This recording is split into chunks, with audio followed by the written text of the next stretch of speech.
नमस्कार दोस्तों, मैं Deepak Kumar Prime Mind Set YouTube channel पर आपका स्वागत करता हूं।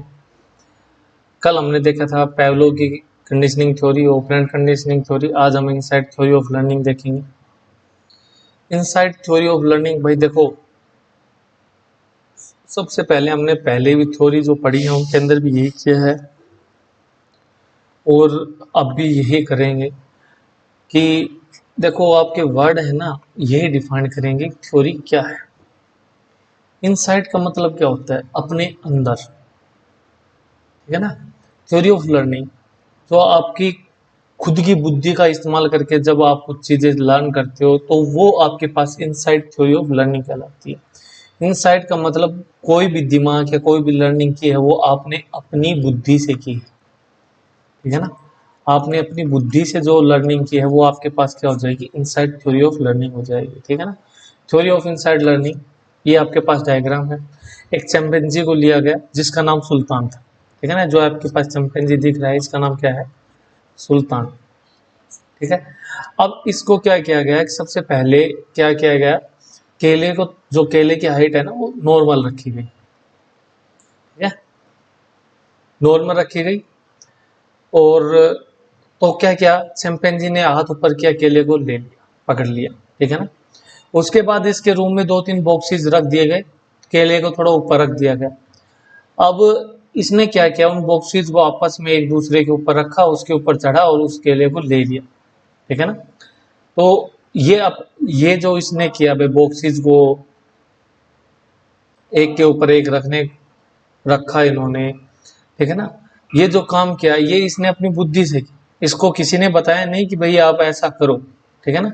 तो सिंपली अपनी बुद्धि का इस्तेमाल करके आप कोई भी टास्क कर रहे हो तो वो आपके पास इनसाइड थ्योरी ऑफ लर्निंग हो जाएगा। मतलब आप अपनी बुद्धि का इस्तेमाल करके किसी कार्य को परफॉर्म कर रहे हो, किसी टास्क को परफॉर्म कर रहे हो, ठीक है ना।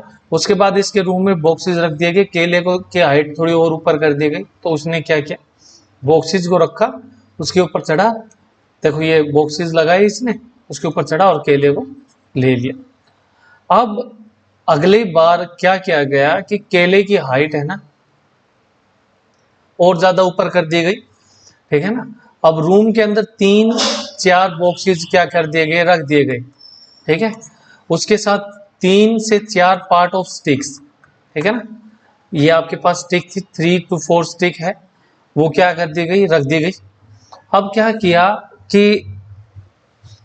इसने, चैंपियंजी ने, जो 3 4 स्टिक हैं, अब बॉक्सेस लगाना तो इसने सबसे पहले सीख लिया था। बॉक्सेस लगाए, एक एक के ऊपर एक, उनके ऊपर चढ़ा, लेकिन इसने कोशिश की, केला हाथ नहीं लगा, ठीक है ना। उसके बाद इसने क्या किया, स्टिक्स को एक दूसरे के अंदर सेट करने की कोशिश की, वो आपस में जोड़ा, उसको बॉक्सेस पे चढ़ा और चढ़ के केले को ले लिया। तो ये जो कार्य किया उसने उस बंद कमरे में, ठीक है ना। तो ये किसी के सिखाने पे कर किया या उसने खुद से किया? खुद से किया। तो इसलिए इस थ्योरी का नाम है इनसाइड थ्योरी ऑफ लर्निंग, कि कुछ चीजें हैं वो हालात आपको सिखाते हैं। आप अपनी लर्निंग बाय डूइंग है ना, तो आप करके खुद से सीखते हो, ठीक है।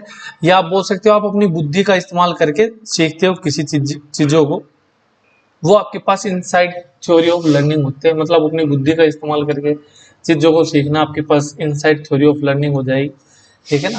आगे देखो, इनसाइड थ्योरी ऑफ जो लर्निंग है ये किसके द्वारा दी गई, तो ये कोलर के द्वारा दी गई। अब बात कोलर क्या है, वोल्फगैंग कोलर, ठीक है ना। उसमें आपने सिर्फ कोलर पढ़ा था, अब कोलर की बात आई है तो कोलर ने आपको एक मोरल डेवलपमेंट थ्योरी भी दी थी, ठीक है ना। ये बात याद रखना, मोरल डेवलपमेंट जो थ्योरी है वो भी कोलर के द्वारा दिए गए, ठीक है ना। इनसाइड थ्योरी ऑफ लर्निंग है ये भी कोलर के द्वारा दी गई, ठीक है ना। अभी क्या कह रहा, कोर कंसेप्ट किसके कंसेप्ट के ऊपर बेस है? माइंडफुल थिंकिंग, मतलब अपने दिमाग से सोचना, ठीक है ना। थिंकिंग करना, सोचना, अपने दिमाग से सोचना ही क्या कहलाएगी? इनसाइड थ्योरी ऑफ लर्निंग कहलाएगी। आपको बता चुका हूँ, ठीक है ना। डिटेल्ड इन हिज बुक 1959, ठीक है ना, गैसाल्ट साइकोलॉजी, ठीक है ना। इन्होंने अपनी बुक गैसाल्ट साइकोलॉजी के अंदर 1959 के अंदर डिटेल के अंदर इन चीजों को पब्लिश किया, ठीक है ना। प्रिंसिपल क्या है? Focus on the learning through insight और deep understanding rather than the trial और एरर, ठीक है ना। ट्रायल और एरर की बजाय इसने किसके ऊपर फोकस किया, अपनी इनसाइट और डीप अंडरस्टैंडिंग, आपकी जो बुद्धि है उसका इस्तेमाल करके किसी चीज को सोल्व करना, इसके ऊपर फोकस किया। ये आपके पास इनसाइट थ्योरी ऑफ क्या हो जाएगी, लर्निंग हो जाएगी। ठीक है ना। द एक्सपेरिमेंट ए सब्जेक्ट कौन था इसके अंदर, एक चैंपियंजी था जिसका नाम सुल्तान था। ये चीज मैं आपको पहले ही बता चुका हूँ। ठीक है ना। यूज किसका किया, बॉक्स का किया, स्टिक्स का किया, किसके लिए, टू रीच बनाना तक पहुंचने के लिए। ठीक है ना। तो आपके पास तीन थ्योरी आपने पढ़ी है, थंडाइक की ट्रायल एंड एरर थ्योरी, जो किसके ऊपर बेस है, बिल्ली के ऊपर। फिर आपने पेवलोव की कंडीशनिंग थ्योरी पढ़ी, जो किसके ऊपर बेस है, कुत्ते के ऊपर बेस है। उसके बाद आपने ऑपरेंट कंडीशनिंग थ्योरी पढ़ी, जो स्किनर के द्वारा दी गई, वो किस पे बेस है, वो चूहे के ऊपर थी। इनसाइड थ्योरी ऑफ लर्निंग है, ये किसके द्वारा दी गई, ये कोलर के द्वारा दी गई। ठीक है ना। ये किसके ऊपर बेस है, ये इनसाइड थ्योरी या आप बोल सकते हो माइंडफुल थिंकिंग के ऊपर बेस है। ठीक है ना। और भाई उनमें बिल्ली थी, एक में कुत्ता था, एक में चूहा था। इसमें क्या हो जाएगा, इसमें आपके पास चिंपैंजी हो जाएगा। यदि पेपर में पूछे कि जो आपके इनसाइड थ्योरी ऑफ लर्निंग में है, the name of the chimpanzee का क्या नाम था, तो आप वो भी बता दोगे, क्या रहेगा आपके पास, सुल्तान नाम रहने वाला है इस थ्योरी में। ठीक है ना। अगली थ्योरी जो आती है आपके पास, क्या आती है, सोशल लर्निंग थ्योरी। ठीक है ना।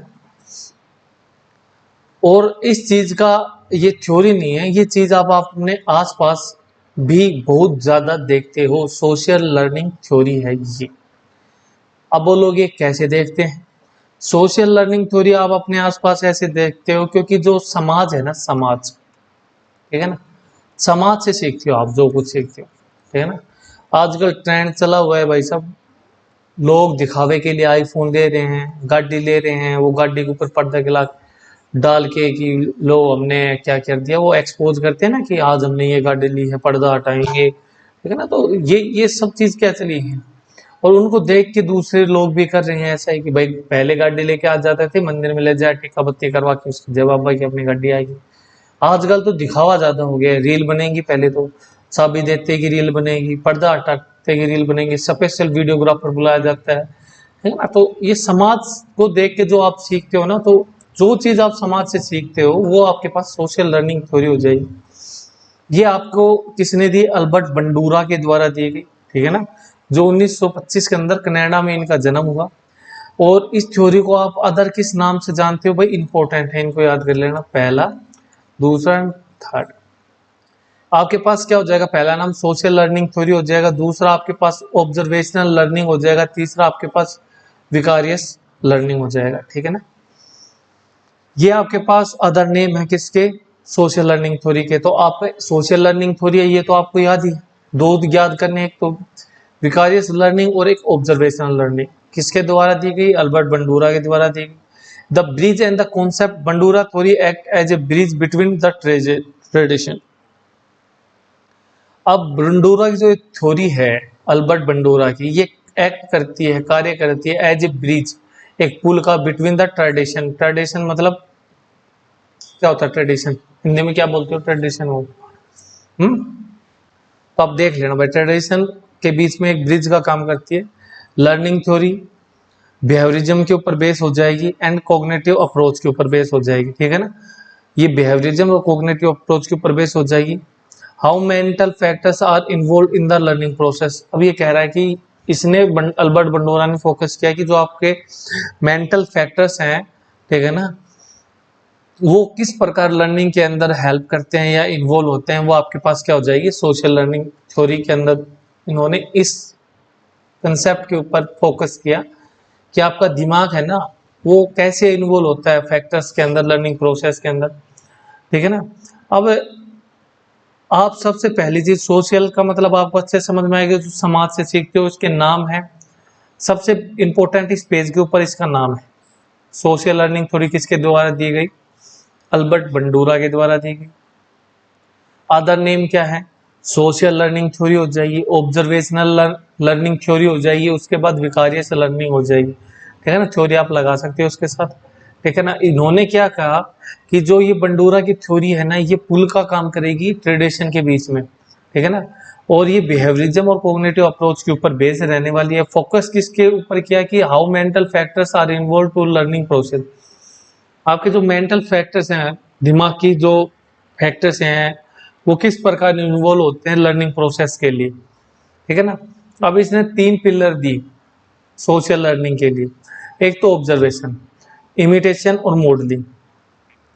अब ये कोई याद करने की चीजें नहीं है, आप बहुत सारी ये याद करने पड़ेंगे, ऑब्जर्वेशन भी याद करें, इमिटेशन आपसे, ये फैक्टर्स होते हैं सोशल लर्निंग थ्योरी के। ऑब्जर्वेशन क्या होता है? आप समाज में रहते हो, आप किसी व्यक्ति को ऑब्जर्व करते हो, उसके बिहेवियर को ऑब्जर्व करते हो, किसी ना किसी का कोई ना कोई रोल मॉडल रहता है, ठीक है। अब लोग ट्रेंड में बता देता हूँ, ढंडे वाला, ठीक है, ढंडा नौली वाला है, उसने अपने जीवन के ऊपर भी 1-2 सॉन्ग अपनी ही जीवनी के ऊपर लिखे हैं, ठीक है ना। और वो जो स्पीच देता है कि भाई साहब ये है, ऐसा है, लोग उसको बहुत ज्यादा फॉलो करते हैं, मानते भी, ठीक है ना। तो आप उसके बिहेवियर को क्या करते हो? सबसे पहले observing the behaviour of others, ठीक है ना। आप दूसरे के व्यवहार को, समाज में रह रहे हो तो ऑब्जर्व तो करोगे, ये अच्छा है, ये बुरा है, और ये ऐसी बातें तो है नहीं भाई तुम में से ऐसा कोई नहीं होगा, ऑब्जर्वेशन चलती रहती है आपके ना, कि ये अच्छा आदमी नहीं है भाई, इसके पास मत बैठा कर, ठीक। तो ये चीज आपको पता कैसे लगी? आप ऑब्जर्व करते हो ना किसी पॉइंट के ऊपर उसको, ठीक है। यदि आपको किसी की चीजें अच्छी लगती हैं तो आप उसको फॉलो करने की कोशिश करते हो। इमिटेशन का मतलब होता है नकल करना। फॉलोइंग द ऑब्जर्वेशन, जो आपने ऑब्जर्व किया, अब आप उसको क्या करते हो? फॉलो करने की कोशिश करते हो। And assimilate and the mimic the observe behaviour. Mimic का मतलब क्या होता है? मिमिक्री करना, या उसका मिमिक्री करना, या क्रैमिंग करना, या उसकी कॉपी करना। अब आप उसको असिमुलेट मतलब अपने अंदर ग्रहण करने की कोशिश करते हो, और उसकी मिमिक का मतलब उसकी एक्टिंग करने की, उसी की बिहेवियर की एक्टिंग करना स्टार्ट कर देते हो अपने बिहेवियर के अंदर, ठीक है ना। उसके बाद आता है modelling. People are more likely to imitate behaviour modelled by those they perceive as similar to themselves, ठीक है ना। अब क्या कह रहा है कि people are more likely to imitate behaviour, ठीक है ना, एक दूसरे के बिहेवियर को इमिटेट करने की कोशिश करते हैं, मॉडल्ड बाय दोज, और उनका ज्यादा करते हैं, they prescribe as similar to themselves, जो वो उनको अपने जैसा लगता है कि हाँ है भाई, इसके गुण थोड़े से मेरे जैसे मिलते हैं, इसके साथ भी सेम कंडीशन है। अब कोई एक स्टोरी है, बताता हूं मैं आपको। एक दोस्त ही मान लो, वो शेयर करता है कि भाई साहब मेरे परिवार में ऐसे ऐसे है, मेरे साथ ये हो रहा है, घर वाले मेरी ये इज्जत नहीं कर रहे, फलाना है ढिमका है, वो चाहते हैं मैं नौकरी में लग जाऊं, दे डोंट रिस्पेक्ट मी, मतलब वो नजरों से नहीं देखते और मेरे को घर जाना पसंद नहीं है। तो उसके ऊपर किसी दूसरे व्यक्ति ने कहा भाई तेरे को क्या लगता है? सबसे पहले वो अपने आप बीती बताएगा, भाई मेरे साथ भी ऐसा है, ऐसा होता है, लेकिन हमें ऐसा करना चाहिए। तो उसने पहले उसकी बात सुनी, उसको लगा भाई इसके साथ भी मेरे साथ, अरे सबके साथ ही होता है, कोई बात नहीं। अब वो अपने बिहेवियर के अंदर चेंजेस लाने की कोशिश करता है। ये मॉडलिंग होगा, ऑब्जर्वेशन करोगे, नकल करोगे उसकी। मॉडलिंग का मतलब यही होता है, आपको बता दिया भाई, आप पूर्ण रूप से उसके जैसे बनना, ठीक है ना, जैसा वो है ना उसके उसके जैसे बनने की कोशिश करना, क्योंकि आपको लगता है कि he is more much similar to me, मेरा जैसा ही है, ठीक है। Bandura modelling process. अब मॉडलिंग कैसे करोगे आप, ठीक है ना। To success the model a behaviour 4 step must occur. किसी भी के बिहेवियर को मॉडलिंग करना, मॉडलिंग का मतलब डिट्टो उसी के बिहेवियर की कॉपी करना, कब पॉसिबल हो पाएगा? देखो, सबसे पहले ऑब्जर्वेशन किया, फिर उसकी नकल करने की कोशिश की, फिर मॉडलिंग का मतलब डिट्टो सिमिलर टू सिमिलर उसके जैसे आपने बिहेवियर को चेंज कर लिया, है ना, क्योंकि आपको लगता है he is more likely to me, मेल जैसा ही है, ठीक है। अब क्या करोगे? सबसे पहले अटेंशन, उसकी ओर ध्यान दोगे तो क्या करोगे? उसको ऑब्जर्व करोगे। The individual must notice, notice का मतलब यही हो, तो ऑब्जर्व करोगे द बिहेवियर, उसके बिहेवियर को। रिटेंटेशन और मेमोरी, अब उसके दिमाग को मेमोराइज करोगे अपने दिमाग के अंदर, देख यार ये चीज तो उसकी बड़ी प्यारी लगी, ठीक है ना, यार बड़ा अच्छा आदमी था। रिप्रोडक्शन, इमिटेशन, फिर आप उसके बिहेवियर को अपने अंदर परफॉर्म करने की कोशिश करोगे। Motivation and the will to perform the behaviour, खुद को मोटिवेट करोगे उस जैसा बनाने के लिए, तो ये आपके पास क्या हो गया? तो मोटिवेशन भी जरूरी है ना उस जैसा बनने के लिए, तो ये आपके पास क्या हो जाएगा? वो हो जाएगा मॉडलिंग। उसके बाद रेनफोर्समेंट होता है इन सोशल लर्निंग। सोशल लर्निंग के अंदर जो रेनफोर्समेंट होता है वो दो प्रकार का होता है, एक तो विकारियस रेनफोर्समेंट होता है, एक सेल्फ रेनफोर्समेंट होता है। विकारियस रेनफोर्समेंट का मतलब क्या होता है कि यदि आप स्कूल गोइंग स्टूडेंट हो, ठीक है ना, और आप भाई क्या है कि डस्टबिन के अंदर क्या कर डाल रहे हो, कूड़े को डाल रहे हो, ठीक है ना, ये डस्टबिन है, डस्टबिन के अंदर क्या डाल रहे हो, कचरे को डाल रहे हो, आप बाहर कचरा नहीं फैलाते, ठीक है ना। आपके जो क्लासमेट हैं उनके साथ आपका जो नेचर है वो बहुत ही स्वीट है, प्यारा है, ठीक है ना, टीचर से बड़ी डिसेंटली पेश आते हो, तो इस बिहेवियर को देखते हुए टीचर आपको ऑब्जर्व करते हैं, ऑब्जर्व करने के बाद वो आपको रेनफोर्समेंट, आपको बुला के इनाम दिया जाता है कि ये बच्चा आपका ऐसा है। जब प्रेयर में वो बच्चे देखेंगे कि इस बच्चे को इसके ऐसे व्यवहार के लिए, इतने अच्छे व्यवहार के लिए इसको ये सब चीजें मिली हैं, तो वो क्या करेंगे, वो उन चीजों को कॉपी करने की कोशिश करेंगे। क्या करेंगे, वो उन चीजों को कॉपी करने की कोशिश करेंगे, किनको, उसके बिहेवियर को, कि भाई आज के बाद मैं भी अपना जो कचरा है वो डस्टबिन में डालूंगा, क्लासमेट्स के साथ स्वीटली बात करूंगा, टीचर्स के साथ डिसेंटली पेश आऊंगा, ताकि मेरे को भी क्या मिले, रेनफोर्समेंट मिले, या मेरे को भी क्या मिले, इनाम दिया जाए जैसे उस बच्चे को मिला। ये आपके पास विकारियस रेनफोर्समेंट होता है। Learning occur by watching someone else get rewarded for specific behaviour, कि आपने लर्न किया, कब लर्न किया, जब आपने देखा किसी और को कि गेटिंग रिवार्ड्स, उसको इनाम दिए जा रहे हैं फॉर ए स्पेसिफिक बिहेवियर, उसके एक स्पेसिफिक बिहेवियर के लिए, ठीक है ना। आपने ये चीजें ऑब्जर्व की, ऑब्जर्व करने के बाद आपने क्या किया था, observe and learn to perform the behaviour to get the same result. अब आपको भी सेम रिवार्ड चाहिए, और इसके लिए आप क्या करते हो, observe and learn to perform the behaviour to get the same result. आप उसी स्पेसिफिक रिवार्ड को प्राप्त करने के लिए अपने बिहेवियर के अंदर चेंजमेंट करते हो। ये आपके पास विकारियस रेनफोर्समेंट होता है। उसके बाद सेल्फ रेनफोर्समेंट का मतलब होता है, मतलब जैसे वो पहले बच्चे को जो इनाम मिला कि वो डस्टबिन में डालता था, क्लासमेट्स के साथ स्वीटली बात करता था, टीचर्स के साथ अच्छा व्यवहार था उसका, जो वो रेनफोर्समेंट उस बच्चे को मिला, ठीक है ना, वो उसके पास क्या हो जाएगा, वो खुद का था, तो वो क्या हो जाएगा, सेल्फ रेनफोर्समेंट। मतलब आपने किसी का बिहेवियर कॉपी नहीं किया, आपको जो रिवार्ड मिला है वो आपके सेल्फ बिहेवियर के कारण मिला है, मतलब आपके खुद के बिहेवियर के कारण, मतलब बिना किसी को कॉपी किए जब आपको रेनफोर्समेंट मिलता है तो वो आपका सेल्फ रेनफोर्समेंट होता है। When a person rewarded themselves for achieving a goal और परफॉर्मिंग ए टास्क, जब एक बच्चे को खुद से उस किसी टास्क को परफॉर्म करने के लिए, किसी गोल को अचीव करने के लिए जब इनाम दिया जाता है, तो वो क्या होता है, सेल्फ रेनफोर्समेंट होता है। This type of reinforcement are considered essential in the observational learning, ठीक है ना। तो क्या कह रहा है कि इन रेनफोर्समेंट को एसेंशियल जरूरी माना जाता है, किसके लिए, ऑब्जर्वेशनल लर्निंग के लिए, ठीक है ना। अब ऑब्जर्वेशनल लर्निंग क्या होता है, अरे तुम्हारे सोशल लर्निंग थ्योरी है, इसी को ऑब्जर्वेशनल लर्निंग थ्योरी कहते हो आप, ये आपने पहले देखा होगा। तो भाई आज के लिए इतना ही, ठीक है ना। आपको अच्छा लगे तो लाइक शेयर सब्सक्राइब जरूर करें। धन्यवाद, हैव ए गुड डे, कल मिलेंगे भाई।